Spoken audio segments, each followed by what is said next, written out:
Okay, let's continue with this question first. Now, this was part A.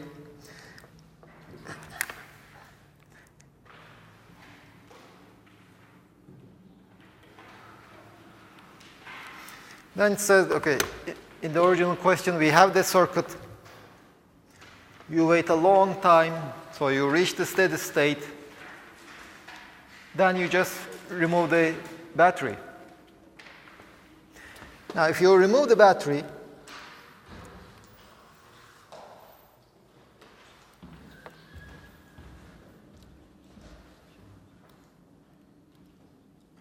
the circuit is this one,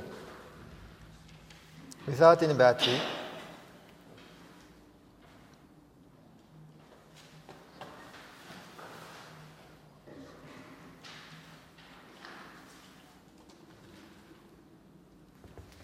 The capacitor is charged.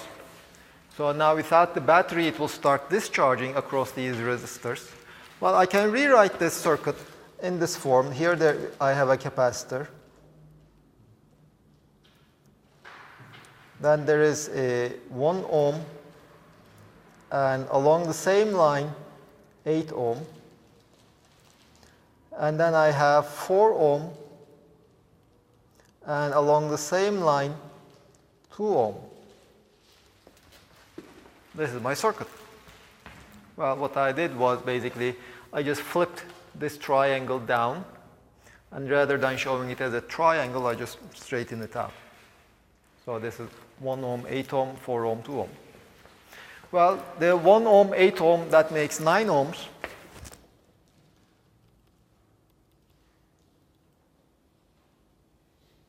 Here I have 9 ohm.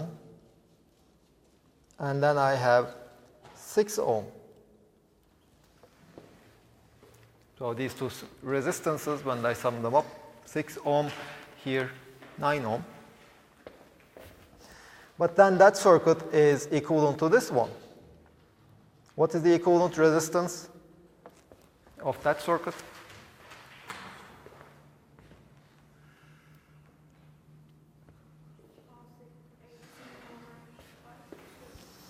Well, let's say 54 over 15 ohm. 9 times 6, 54, divided by their sum is 15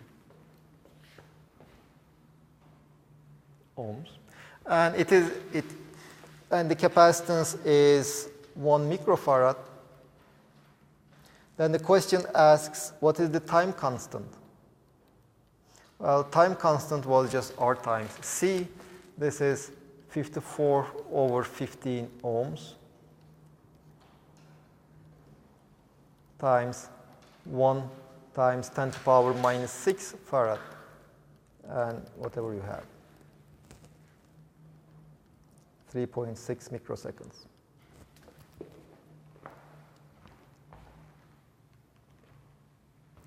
And then final part C.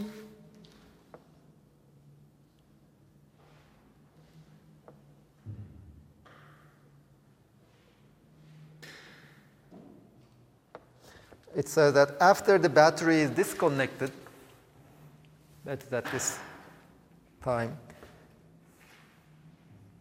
find the charge Q of t,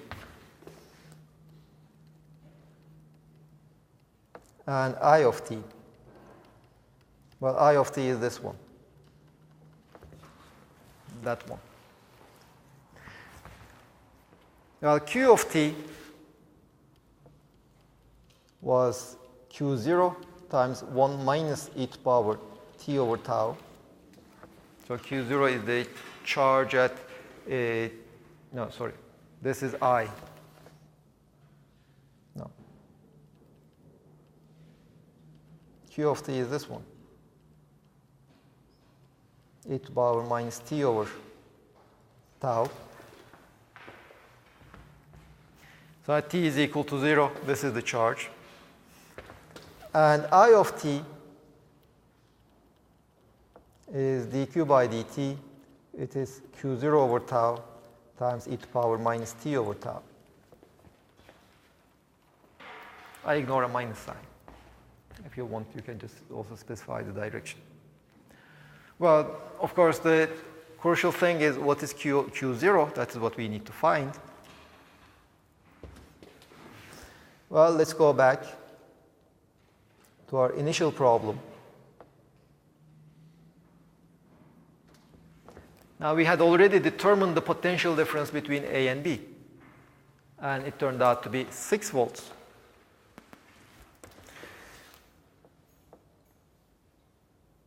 So Q0 is VAB divided by C. This is 6 volts divided by 1 microfarad. So we know Q0, we know everything else.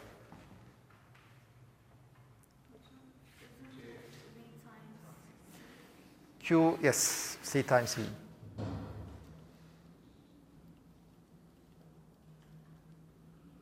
Six volts times 1 microfarad, so it's 6 coulombs.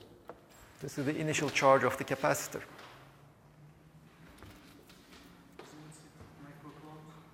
Microcoulombs.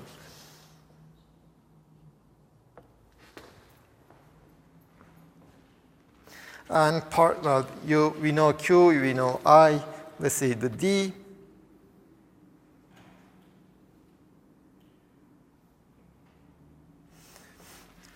Well, the sketch V of t as a versus t graph. So V of t is Q of t divided by C. This is Q0 over C e to the power minus t over tau. So basically, this is how it will look like. It will start from the initial value. So this is Q0 over C at t equal to 0.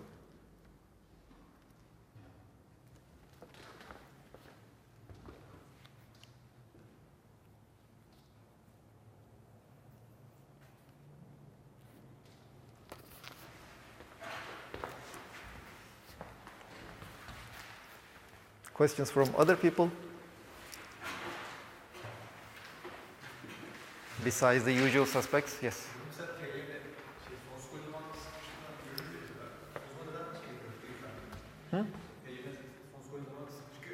Okay.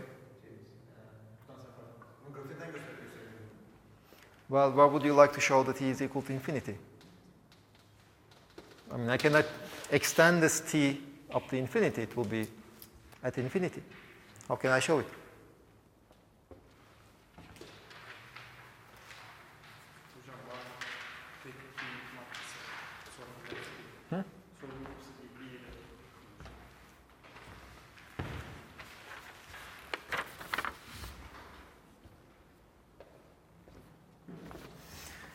But I will solve all of it. So 9 August, the summer school, 2018, problem 3. We have the x, y, and z axis. This is x, this is y. Z is pointing out of the screen. This is z. We have a square loop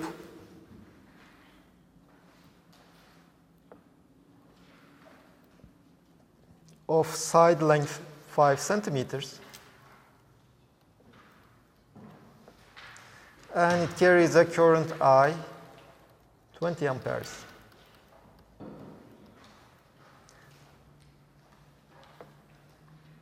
There is a magnetic field, 3I plus 5K Teslas. A.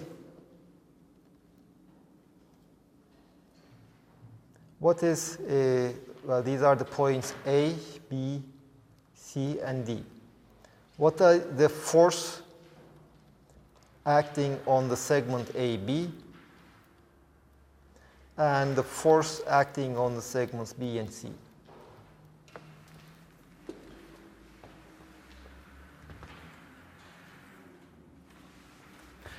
Now, to calculate the force acting on a wire, remember dF was I dl cross B, dl being the very small line segment in a vector along that segment and whose direction is given by I. So AB, let's say, if the B is constant, we can just sum all these DFs. I is constant, B is constant. The sum of the DLs will be just the vector connecting the beginning to the end of your line. So F will be IL cross B. Now FAB, this is LAB cross B. I is 20 amperes. Now LAB is the vector pointing from the point A to the point B. It has a length of 5 centimeters and it is pointing in the direction of minus J. So it is minus 5 centimeters in the J direction.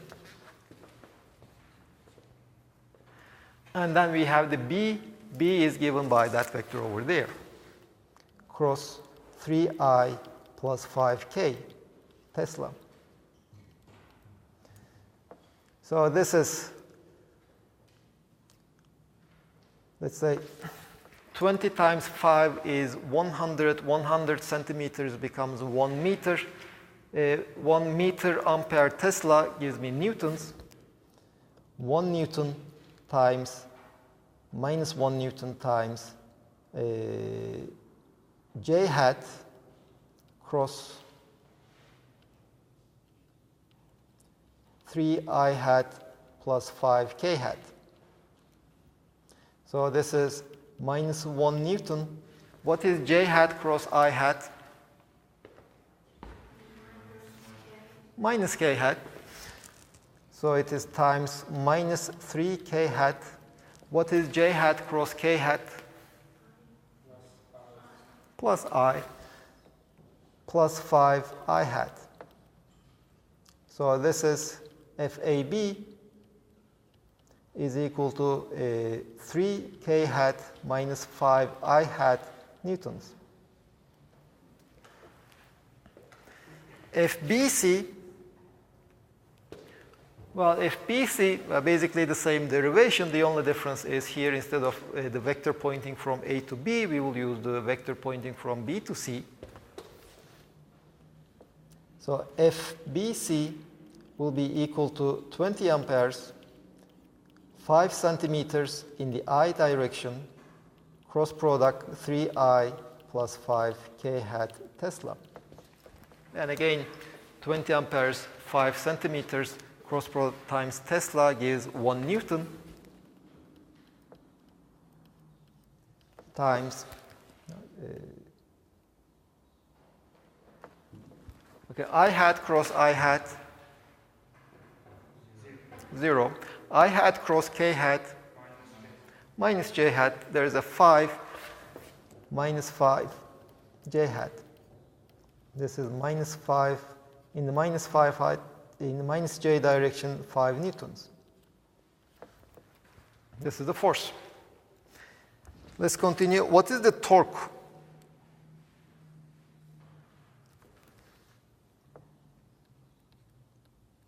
Well, the torque was mu cross B, the magnetic dipole moment, cross product with P. First, we need to calculate the magnetic dipole moment. Now, what is the magnetic dipole moment of this loop? What is the magnitude? I times area. I is 20 amperes. Area is, well, let's say 25 times 10 to the power minus 4 meters squared. Or this is 5 times 10 to the power minus 2 ampere meters squared.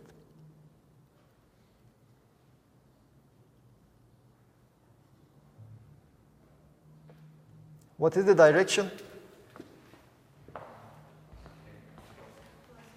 Well, just to use the right-hand rule, your fingers in the direction of the current, your thumb points in the direction of mu, so it's in the plus K hat direction.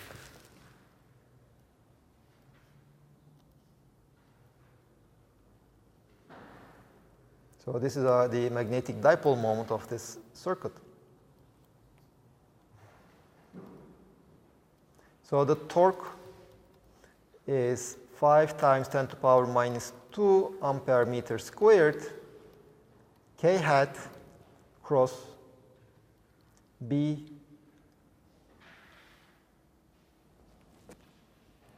is 3I hat plus 4K hat Tesla, which is equal to Newton meters, that would be the unit, times 5 times 10 to the power minus 2, K hat cross I hat, minus or plus? Plus J. 3J hat, and K hat cross K hat is 0. So this is 15 times 10 to the power minus 2 in the J hat direction, Newton meters. This is the torque acting on this loop.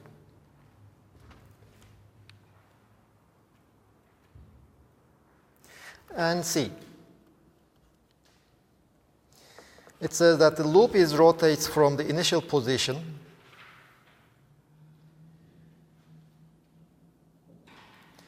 shown to the position where its magnetic dipole moment mu is parallel to the magnetic field B.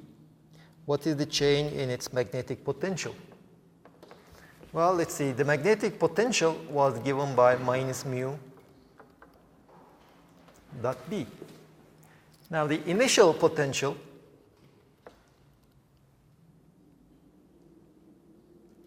is, well, we know mu. This is our mu.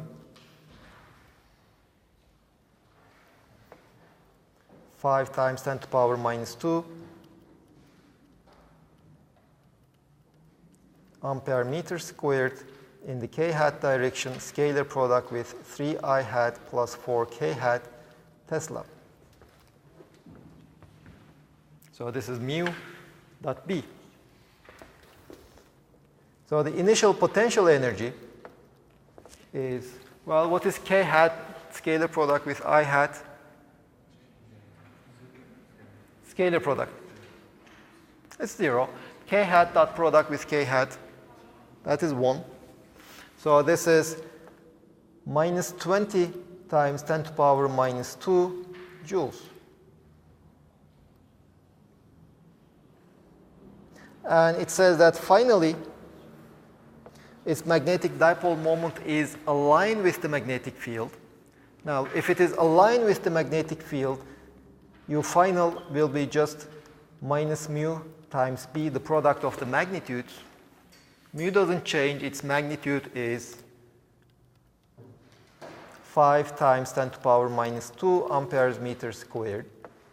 What is the magnitude of the magnetic field? This is my magnetic field.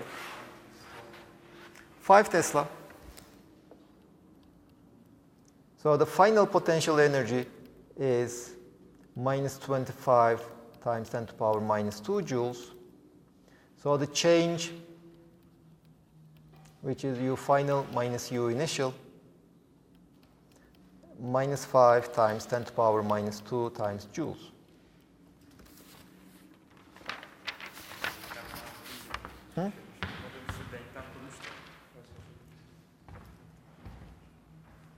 Yes.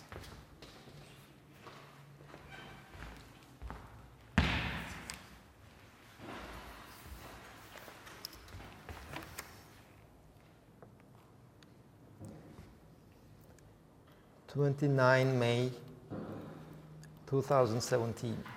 Problem 8.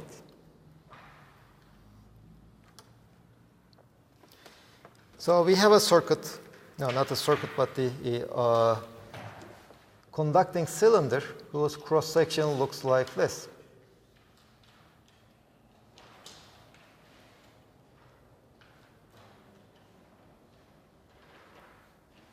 Here we have a conductor, here we have a conductor.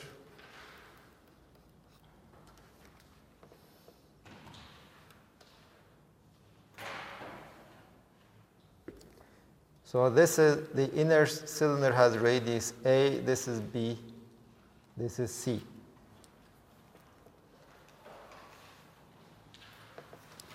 So the current is uniformly distributed. On the inner conductor, it is pointing towards you. And the outer conductor carries exactly the same total current but into the screen.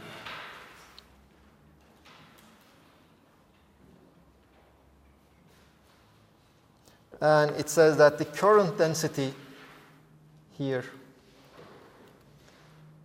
changes linearly with R.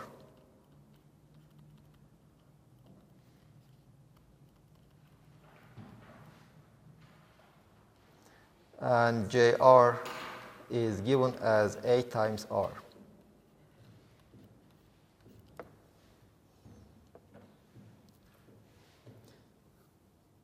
So what is the magnetic field everywhere? Now first let's try to determine what A should be. You see, we know the total current, that is I. So we have to express A in terms of the geometry, given geometry, and the current I. Now how can we relate the current density to the current?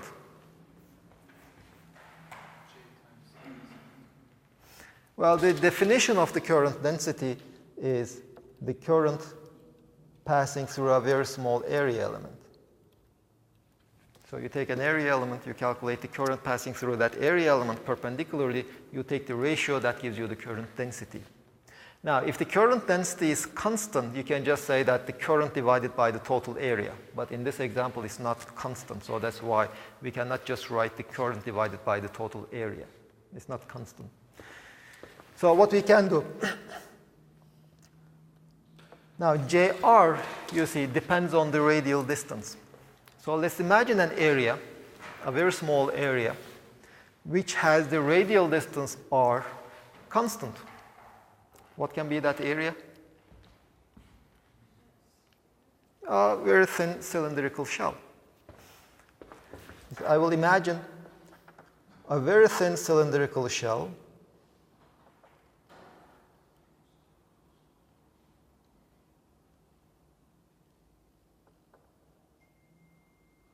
of radius R and thickness dr. Eventually I will let the dr go to 0. Now along this area, over this area, JR is just a constant. So the current passing through this red area, dI, would be just the current density, which is given as A times R, multiplied by the area of that red region. What is the area of that red region? Well, 2 pi r is the, you can just imagine it as opening it up, and it just behaves like, it just looks like a rectangle. So the one side of the rectangle has length 2 pi r circumference. The thickness of the rectangle is dr. So this is the current passing through this red area. Well, just sum them all up, starting from the very inner radius P, go to the outer radius. So I should be equal to the integral, the sum of these di's, which should be equal to A times 2 pi r squared dr as r goes from B to C. I'm just summing all such shells starting from inside to the outside, which will be equal to 2 pi A times r cubed over 3 when r goes from B to C, or I is equal to 2 pi over 3 A C cubed minus B cubed. So we know what A is. A should be 3I over 2 pi C cubed minus B cubed. So this is the coefficient A in the current density.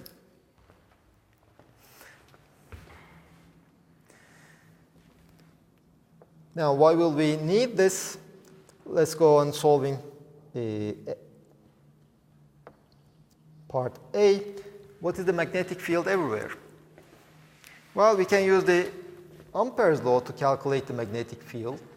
Well, if the problem has cylindrical symmetry, so to evaluate the Ampere loop, I can just imagine any circle with a center at the center of this wire. Any circle will do. So for such a circle, let's just imagine such an Ampere loop.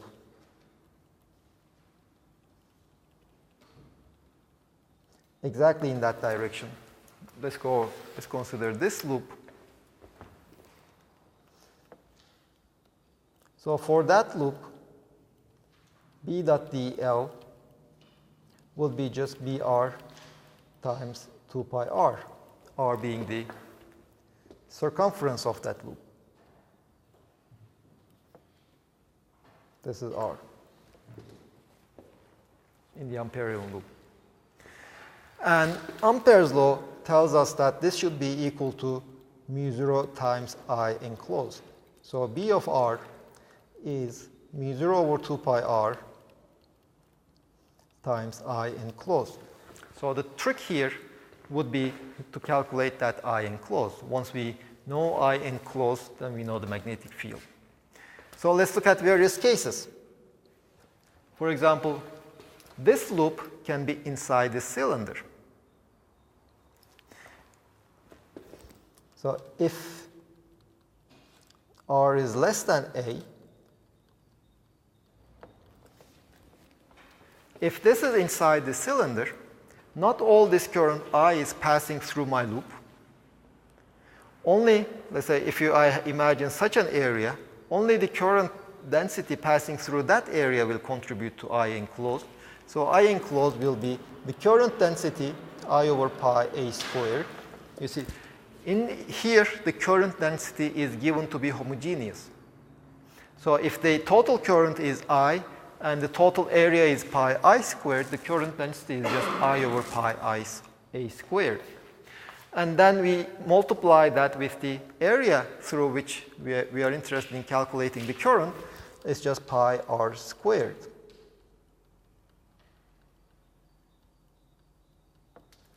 So if the radius is less than A, that is my current passing through, enclosed by my loop. Now, if R is between A and B, then I enclosed is just I. You see, there is no current passing through here. If my loop is actually over here, the only current passing is this one. By the way, what is the sign? Is it positive or negative? Well, this is the direction of my loop. So use your right hand. This is the positive direction of the current. And finally,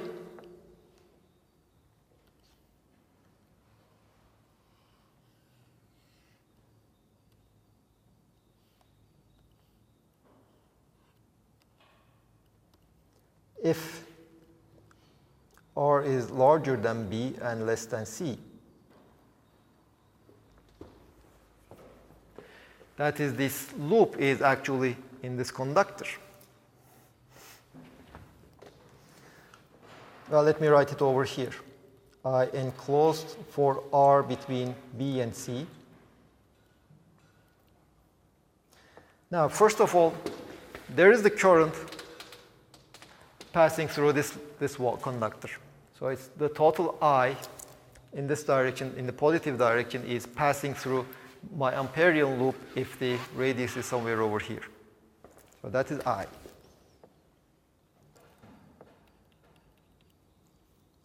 But then there is, my Amperian loop is over here. There is the current passing through this region.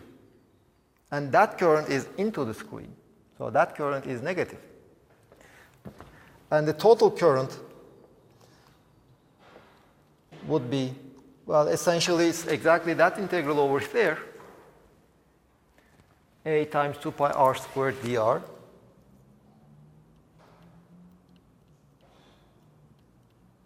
But this time from B to not C, B to, let me call this R prime, B to R. I'm only interested in the segment between a radius B to R. So let me evaluate these integrals. This is I minus A times 2 pi R prime cubed over 3, where R prime starts from B, it goes up to R. So this, the enclosed current is I minus A is 3I over 2 pi C cubed minus B cubed. This is what we had evaluated already, A as A. I just substituted a from there here to here. Then we have 2 pi r cubed minus b cubed divided by 3. Well, 2 pi's will cancel, 3's will cancel. In this case, I enclosed, if we are at a distance between b and c, is given by I 1 minus r squared, r cubed minus b cubed divided by c cubed minus b cubed. This is I enclosed. And since we know the I enclosed, we know b. In the exam, don't leave it over here. Just substitute I enclosed over there so that you write something like b is equal to without any unknowns.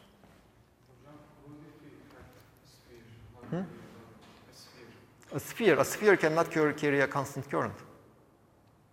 Where does it go? Well, you see, what you can solve, not at first year, just imagine a charged sphere, for example, and rotate it.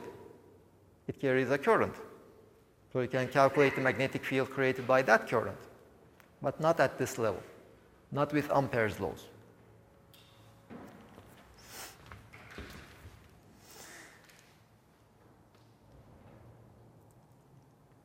Okay, and then the second part of this question, we are given a triangle.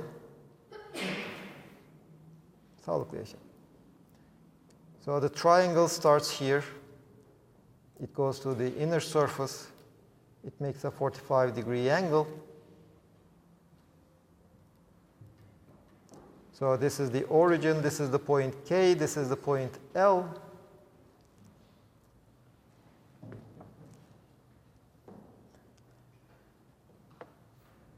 And then it asks us to calculate in part B, B dot dl along that loop.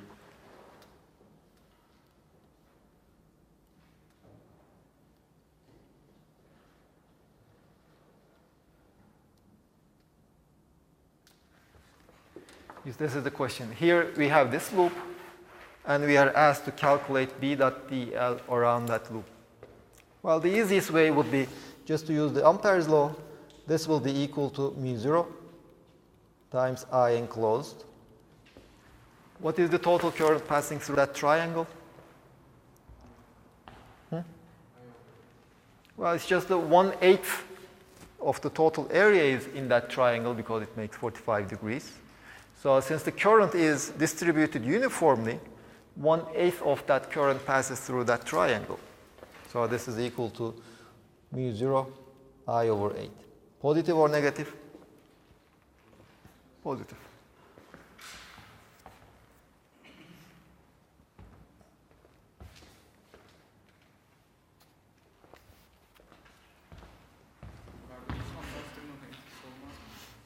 Well, let's see.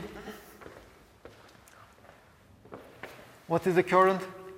There is a current passing through this conductor. How much of it is passing through this loop?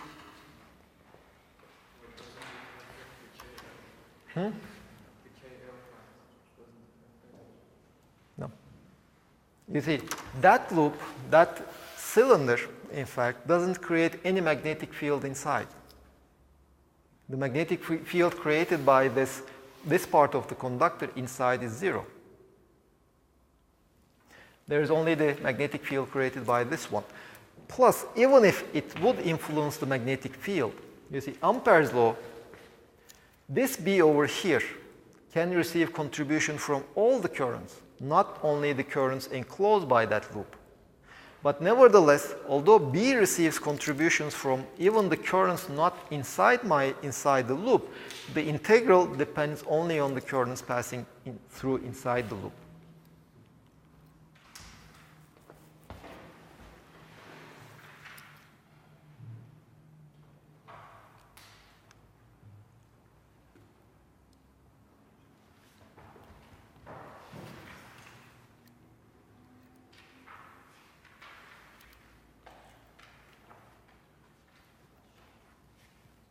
Okay, one last question probably.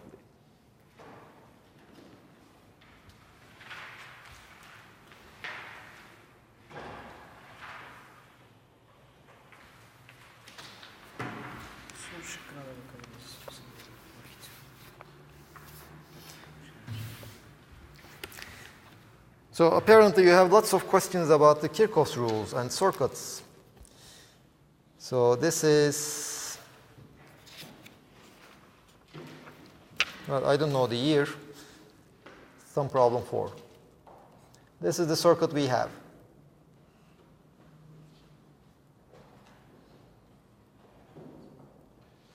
This is R. Here we have another resistor and a capacitor. C1, this is I3. This is I2, and this is I1, epsilon. And there's a switch over here.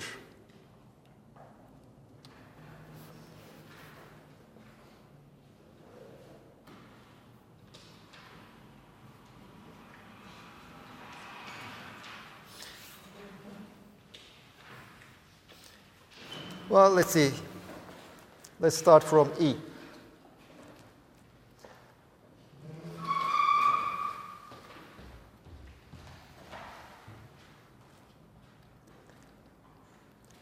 So we have this circuit. Then we wait long enough, the capacitor is fully charged. What is the charge in the capacitor? First, let's start with this one. At t goes to infinity.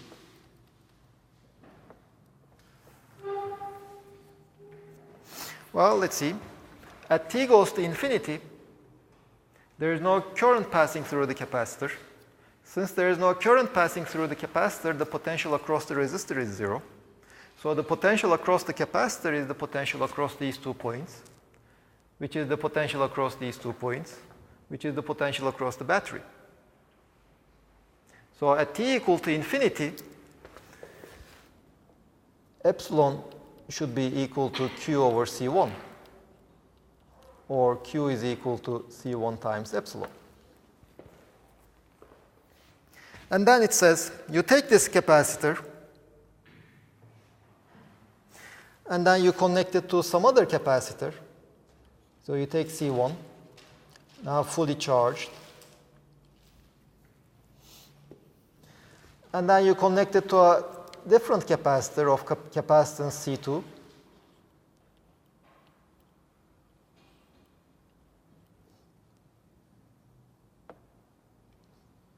And there is also a resistor between of resistance R.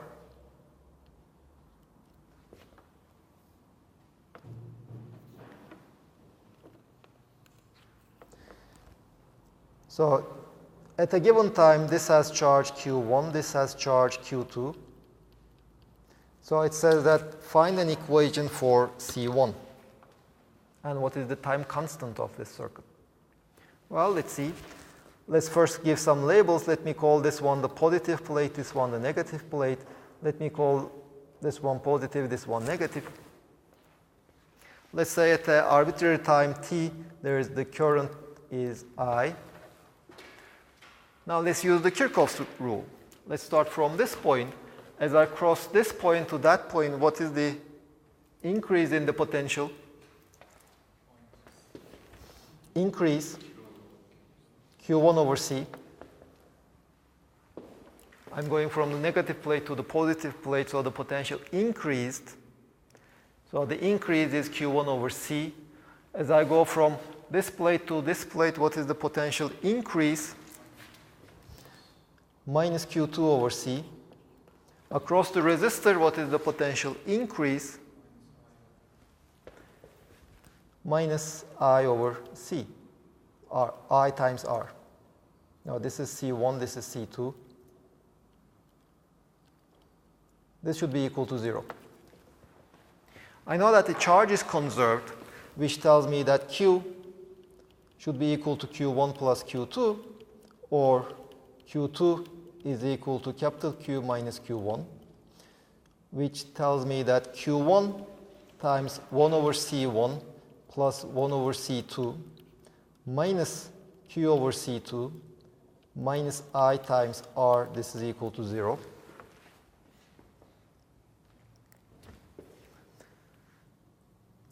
Well, I will be dq1 by dt, positive or negative.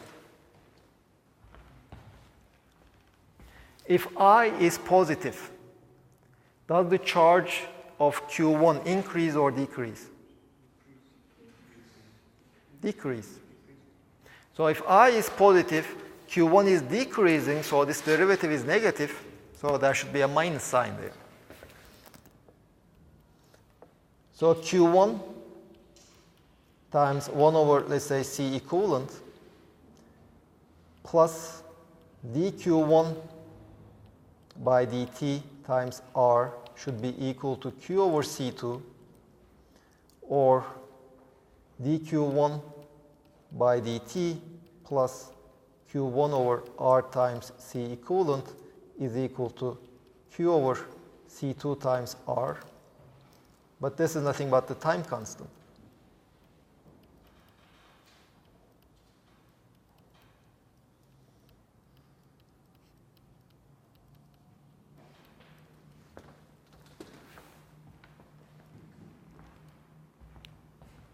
You see, the time constant you can identify in this equation as the coefficient of Q1, when the coefficient of its derivative is 1.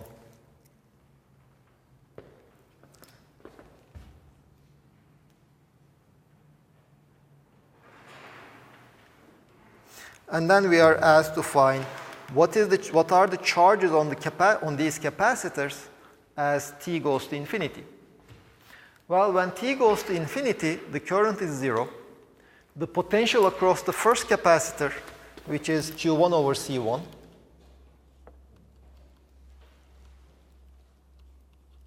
should be equal to Q2 over C2 at t goes to infinity.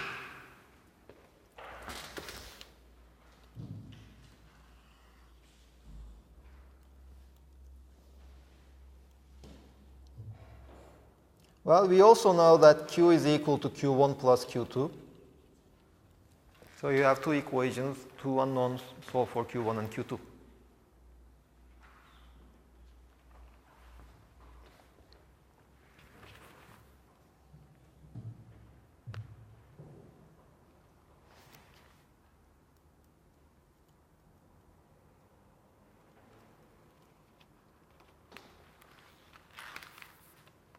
Questions? Now, tomorrow, do you want a second problem-solving hour?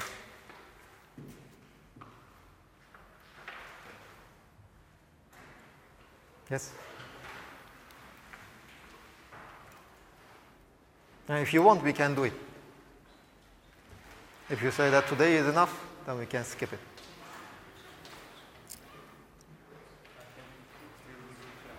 Okay, so P5 or P4, I don't remember now. It should be P5 at 12:40. So if you show up, we will solve problems. If you don't, we won't. Tomorrow.